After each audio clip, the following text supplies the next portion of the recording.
ಕ್ಷೇತ್ರ ಪರಿಚಯ.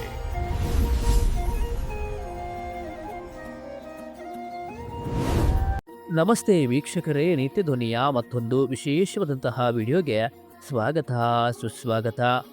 ವೀಕ್ಷಕರೇ, ಕರ್ನಾಟಕದ ಕರಾವಳಿ ಪ್ರದೇಶವು ದೈವಿಕ ಶಕ್ತಿಯ ನೆಲೆ. ಇಲ್ಲಿನ ಪ್ರತಿ ದೇವಾಲಯವು ತನ್ನದೇ ಆದ ರಹಸ್ಯಮಯ ಕಥೆ, ಪುರಾಣ ಮತ್ತು ಪವಾಡಗಳನ್ನು ಹೊಂದಿದೆ. ವೀಕ್ಷಕರೇ, ಜೀವನದ ಸವಾಲುಗಳ ನಡುವೆ ಶಾಶ್ವತ ನೆಮ್ಮದಿ ಮತ್ತು ದೈವಿಕ ಮಾರ್ಗದರ್ಶನವನ್ನು ಹುಡುಕುವ ನಾವು ಇಂದು ಒಂದು ವಿಶೇಷವಾದಂತಹ ಕ್ಷೇತ್ರದ ಬಗ್ಗೆ ಹೇಳುತ್ತಿದ್ದೇವೆ. ಇದು ಕೇವಲ ಕಲ್ಲಿನ ನಿರ್ಮಾಣವಲ್ಲ, ಇದು ಅನಂತ ಶಕ್ತಿಯ ಆಳವಾದ ಅನುಭವ. ಈ ಕ್ಷೇತ್ರವು ಪ್ರಕೃತಿ, ಪುರಾಣ ಮತ್ತು ಪರಮಾತ್ಮನ ಅದ್ಭುತ ಸಂಗಮ.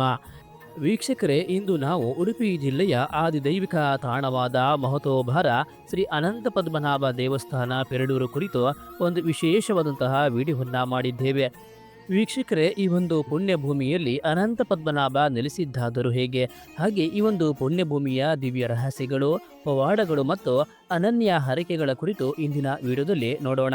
ನಿತ್ಯಧ್ವನಿಯ ಮಾಹಿತಿಗಳು ಹಾಗೂ ವಿಡಿಯೋಗಳು ನಿಮಗೆ ಇಷ್ಟವಾದರೆ ದಯವಿಟ್ಟು ಲೈಕ್ ಮಾಡಿ, ಕಮೆಂಟ್ ಮಾಡಿ, ಹಾಗೆ ನಮ್ಮ ಚಾನಲ್ ಸಬ್ಸ್ಕ್ರೈಬ್ ಮಾಡಿಕೊಳ್ಳೋದನ್ನು ಮರೆಯಬೇಡಿ. ವೀಕ್ಷಕರೇ, ಪೆರಡೂರು ಎಂಬ ನಾಮಧೇಯದ ಮೂಲ ಈ ಕ್ಷೇತ್ರದ ಪ್ರಾಚೀನತೆ ಮತ್ತು ಅನನ್ಯತೆಯನ್ನು ಸಾರುತ್ತದೆ. ಈ ಕ್ಷೇತ್ರದ ಉಗಮದ ಹಿಂದೆ ಒಂದು ಅದ್ಭುತವಾದ ಘಟನೆ ಹಾಗೂ ಕಥೆಯೂ ಕೂಡ ಇರುವಂಥದ್ದು. ಹೌದು ವೀಕ್ಷಕರೇ, ಹಿಂದೊಮ್ಮೆ ಹಸುಗಳ ಹಿಂಡಿನಲ್ಲಿದ್ದ ಬ್ರಾಹ್ಮಣೋತ್ತಮರೊಬ್ಬರಿಗೆ ಅವರ ಕಪಿಲ ಹಸುವು ನಿರ್ಜನ ಪ್ರದೇಶದ ಒಂದು ಹುತ್ತದ ಮೇಲೆ ತಾನಾಗಿ ಹಾಲು ಸೋರಿಸುತ್ತಿರುವ ದೃಶ್ಯ ಗೋಚರವಾಗುತ್ತದೆ. ವೀಕ್ಷಕರೇ, ನಮ್ಮ ಸನಾತನ ಸಂಸ್ಕೃತಿಯಲ್ಲಿ ಹಾಲಿಗೆ ದೈವಿಕ ಸ್ಥಾನವಿದೆ. ಆ ದಿವ್ಯ ಕ್ಷೀರಧಾರೆಯ ದರ್ಶನದಿಂದ ಆನಂದ ಭರಿತರಾದ ಬ್ರಾಹ್ಮಣರು, ವೀಕ್ಷಕರೇ, ಆಗ ಅವರು ತುಳುವಿನಲ್ಲಿ ಪೇರ್ ಉಂಡು ಎಂದು ಉದ್ಗರಿಸಿದರಂತೆ. ಈ ಉದ್ಗಾರವೇ ಮುಂದೆ ಈ ಪವಿತ್ರ ಸ್ಥಳಕ್ಕೆ ಪೇರಡೂರು ಎಂಬ ಅನುವರ್ತ ನಾಮ ನೀಡಿತು ಎಂದು ಹೇಳುತ್ತಾರೆ. ವೀಕ್ಷಕರೇ, ಹಾಗೆ ಈ ಹುತ್ತವೇ ವಿಷ್ಣುವಿನ ಸ್ವಯಂ ಪ್ರಕಾಶನಾದ ಉದ್ಭವ ಸ್ಥಾನವಾಯಿತು ಎಂದು ಹೇಳುತ್ತಾರೆ. ವೀಕ್ಷಕರೇ, ಈ ಒಂದು ಪುಣ್ಯಕ್ಷೇತ್ರವು ಪರಮ ವೈರಾಗ್ಯದ ಸಿದ್ಧಿ ಹಾಗೂ ಪ್ರಕೃತಿ ಮತ್ತು ದೈವದ ಸಂಯೋಗ. ಹೌದು ವೀಕ್ಷಕರೇ, ಪೆರಡೂರು ಕೇವಲ ಹಳೆಯ ದೇವಾಲಯವಲ್ಲ, ಇದು ಪರಮ ವೈರಾಗ್ಯದ ಕ್ಷೇತ್ರ ಎಂದು ಪುರಾಣಗಳಲ್ಲಿ ಉಲ್ಲೇಖಿತವಾಗಿದೆ. ವೀಕ್ಷಕರೇ, ಇದರ ಅರ್ಥವೇನೆಂದರೆ ಇಲ್ಲಿ ದ್ವೇಷಕ್ಕೆ ಅವಕಾಶವಿಲ್ಲ. ಒಂದು ಕಾಲದಲ್ಲಿ ಹುಲಿ ಮತ್ತು ಹಸುಗಳಂತಹ ಪ್ರಾಣಿಗಳು ಇಲ್ಲಿ ಒಂದೇ ಕಡೆ ಬಂದು ತೀರ್ಥವನ್ನ ಕುಡಿಯುತ್ತಿದ್ದವು ಎಂಬ ಕಥೆಯು ಶ್ರೀ ಕ್ಷೇತ್ರದ ದೈವಿಕ ಶಕ್ತಿಯ ಆಳವನ್ನ ಸೂಚಿಸುತ್ತದೆ. ವೀಕ್ಷಕರೇ, ಅಷ್ಟಮಂಗಳ ಪ್ರಶ್ನೆಯಲ್ಲಿ ಈ ದೇವಾಲಯ 1000 ವರ್ಷಗಳಿಗೂ ಮಿಗಿಲಾದ ಇತಿಹಾಸ ಹೊಂದಿದೆ ಎಂದು ಸ್ಪಷ್ಟವಾಗಿ ಕಂಡುಬಂದಿದೆ. ಬಾರ್ಕೂರು ರಾಜವಂಶದ ಆಡಳಿತ ಮತ್ತು ಪದ್ಮಪುರಾಣದಂತಹ ಗ್ರಂಥಗಳಲ್ಲಿ ಈ ಕ್ಷೇತ್ರದ ಬಗ್ಗೆ ಉಲ್ಲೇಖಗಳು ಇರುವುದು. ವೀಕ್ಷಕರೇ, ಇದು ಇತಿಹಾಸದ ಸವಾಲುಗಳನ್ನು ಎದುರಿಸಿ ಇಂದಿಗೂ ಭಕ್ತರಿಗೆ ಆಶೀರ್ವಾದ ನೀಡುತ್ತಿರುವ ಒಂದು ಜೀವಂತ ಸಾಕ್ಷಿಯಾಗಿದೆ. ವೀಕ್ಷಕರೇ, ಈ ಕ್ಷೇತ್ರದ ಪ್ರಧಾನ ದೇವರು ಅನಂತ ಪದ್ಮನಾಭ ಸ್ವಾಮಿ. ವೈಕುಂಠದಲ್ಲಿ ಶೇಷಶಾಯಿ ಆಗಿರುವ ವಿಷ್ಣುವಿನ ರೂಪವೇ ಇಲ್ಲಿ ನೆಲೆಸಿರುವುದು ವಿಶೇಷ. ಆದರೆ ಇಲ್ಲಿ ಸ್ವಾಮಿ ನಿಂತಿರುವ ಭಂಗಿಯಲ್ಲಿ ದರ್ಶನ ನೀಡುತ್ತಾನೆ. ಈ ನಿಂತಿರುವ ಭಂಗಿಯ ಕಾರ್ಯೋನ್ಮುಖ ಶಕ್ತಿಯ ಸಂಕೇತ. ಸ್ವಾಮಿಯ ಕೈಗಳಲ್ಲಿರುವ ಶಂಖವು ದಿವ್ಯ ಜ್ಞಾನವನ್ನ, ಚಕ್ರವು ಧರ್ಮ ರಕ್ಷಣೆಯನ್ನ ಮತ್ತು ಅಭಯಹಸ್ತವು ಕಷ್ಟಗಳ ವಿರುದ್ಧ ರಕ್ಷಣೆಯನ್ನ ನೀಡುತ್ತದೆ ಎಂದು ಭಕ್ತರ ನಂಬಿಕೆ. ವೀಕ್ಷಕರೇ, ಭಕ್ತರು ಇಲ್ಲಿಗೆ ಬರೋದು ಕೇವಲ ಪೂಜೆ ಸಲ್ಲಿಸಲು ಅಲ್ಲ, ಬದಲಿಗೆ ತಮ್ಮ ಕಷ್ಟಗಳ ನಿವಾರಣೆಗಾಗಿ, ಇಷ್ಟಾರ್ಥ ಸಿದ್ಧಿಗಾಗಿ, ಒಂದು ಮಾನಸಿಕ ಆಧಾರವನ್ನ ಕಂಡುಕೊಳ್ಳಲು. ವೀಕ್ಷಕರೇ, ಕಷ್ಟ ಕಾಲದಲ್ಲಿ ಕಣ್ಣು ಮುಚ್ಚಿ ಅನಂತ ಪದ್ಮನಾಭನನ್ನ ಪ್ರಾರ್ಥಿಸಿದರೆ ಭಕ್ತನಿಗೆ ಸಕಲ ಸೌಭಾಗ್ಯಗಳು ಲಭಿಸುತ್ತದೆ, ಮನಸ್ಸಿನ ಭಾರ ಇಳಿದು ಶಾಂತಿ ಸಿಗುತ್ತದೆ ಎಂಬುದು ಇಲ್ಲಿನ ಲಕ್ಷಾಂತರ ಭಕ್ತರ ನಂಬಿಕೆ ಆಗಿದೆ. ವೀಕ್ಷಕರೇ, ಈ ಕ್ಷೇತ್ರದ ಅತ್ಯಂತ ವಿಶಿಷ್ಟ ಮತ್ತು ಭಾವನಾತ್ಮಕ ಹರಿಕೆ ಅಂದರೆ ಕದಳಿ ಫಲ ಸಮರ್ಪಣೆ, ಬಾಳೆಹಣ್ಣುಗಳ ಸಮರ್ಪಣೆ. ಬಾಳೆಹಣ್ಣು ಕೇವಲ ಒಂದು ಫಲವಲ್ಲ, ಇದು ಸಮೃದ್ಧಿ, ಸಂತಾನ ಮತ್ತು ತೀರ್ಥಕ್ಷೇತ್ರದ ಪವಿತ್ರತೆಯ ಸಂಕೇತ. ಹೌದು ವೀಕ್ಷಕರೇ, ಇಲ್ಲಿ ಬಾಳೆಹಣ್ಣುಗಳನ್ನು ಅರ್ಪಿಸುವುದರ ಹಿಂದಿನ ನಂಬಿಕೆಗಳು ಕೂಡ ಅತ್ಯಂತ ಆಳವಾದಂಥದ್ದು. ವಿಶೇಷವಾಗಿ ನವವಿವಾಹಿತ ದಂಪತಿಗಳು, ಸಂತಾನ ಭಾಗ್ಯಕ್ಕಾಗಿ ಹಂಬಲಿಸುವ ಭಕ್ತರು ಮತ್ತು ತಮ್ಮ ವ್ಯವಹಾರದಲ್ಲಿ ಯಶಸ್ಸು ಬಯಸುವವರು ಇಲ್ಲಿಗೆ ಬಂದು ಶ್ರದ್ಧೆಯಿಂದ ಕದಳಿ ಫಲ ಸಮರ್ಪಿಸುತ್ತಾರೆ.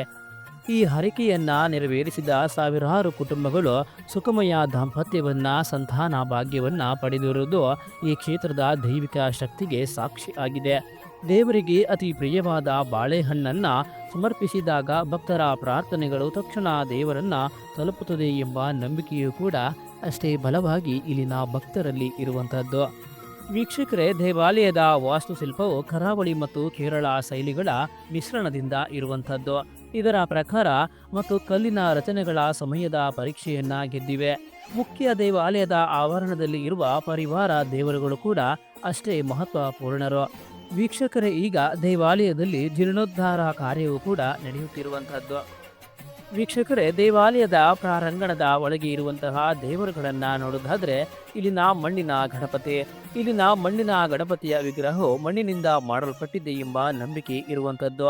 ಪ್ರತಿ ವರ್ಷ ಉತ್ಸವದ ಸಮಯದಲ್ಲಿ ಗಣಪತಿಗೆ ವಿಶೇಷ ಪೂಜೆಗಳು ಮತ್ತು ಹೊಸ ವಿಗ್ರಹದ ಆರಾಧನೆ ನಡೆಯುತ್ತದೆ.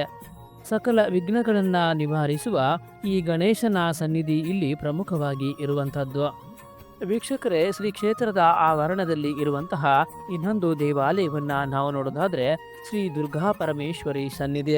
ಶಕ್ತಿಯ ಪ್ರತೀಕವಾದ ದುರ್ಗಾ ಪರಮೇಶ್ವರಿ ದೇವಿಯ ಗುಡಿಯು ಅನಂತ ಪದ್ಮನಾಭನ ಜೊತೆಗೆ ಸಮಗ್ರ ಶಕ್ತಿಯನ್ನ ಪ್ರತಿನಿಧಿಸುತ್ತದೆ. ವೀಕ್ಷಕರ ಹಾಗೆ ಇನ್ನು ಮೂರನೇದಾಗಿ ನೋಡೋದಾದ್ರೆ ನಾಗದೇವರುಗಳ ಸಾನ್ನಿಧ್ಯ.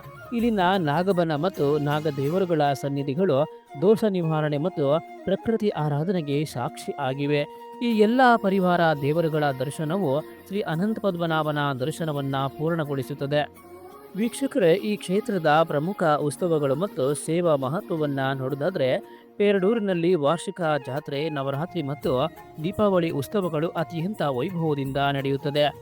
ವಾರ್ಷಿಕ ಜಾತ್ರೆಯ ಸಮಯದಲ್ಲಿ ನಡೆಯುವ ರಥೋತ್ಸವ ಮತ್ತು ವಿವಿಧ ಬಲಿ ಸೇವೆಗಳು ಈ ಕ್ಷೇತ್ರದ ಸಾಂಸ್ಕೃತಿಕ ಪರಂಪರೆಯನ್ನ ಎತ್ತಿ ಹಿಡಿಯುತ್ತಿದೆ.